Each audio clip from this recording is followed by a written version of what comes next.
It was in 1991 that we created Duke Nukem and released it to the world as a side-scroller, and it was a huge hit.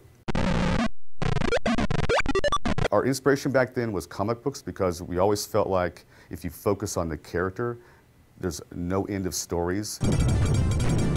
Duke does it his way, and his way is very entertaining. It's a wild thing. The original name for the game was actually called Heavy Metal, and the idea was to have sort of an anti-hero who was very much sort of a renegade in society and sort of, you know, an ex-military guy who went rogue.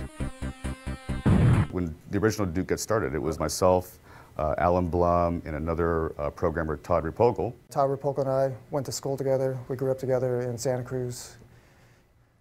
He started making side-scrollers and stuff, and while I was going to school at UCSC studying computer science, we were working on Duke Nukem 1 together. There's a guy I'd like to, you know, anytime I have an opportunity, I like to call him out. His name's Alan Blum. And Alan, he created Duke.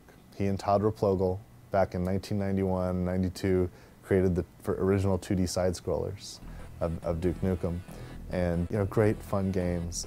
And he's the one guy that from the very first moment of Duke existing, all the way through till today, has been involved in the Duke projects. It's very childish. So it doesn't take itself seriously, you know. It's, you know, instead of trying to fit a formula or trying to do certain things, it just does stuff you want to do. Duke Nukem has always been about the character, and you know, we were focused on that at the beginning. It was difficult to bring it out with the side-scrolling simple technology in which, you know, we couldn't have voice work and so on. Actually, the voice started with Duke Nukem 2. At the opening cinematic, he says, "I'm back." Todd Repogel, the original Duke Nukem programmer, came to me and just asked about doing a voice because he wanted Duke Nukem to sound like, at least then anyway, sounded like a cross between McBain and Arnold Schwarzenegger. Those were my instructions, and I just said 2 words. I said, "I'm back." I am back.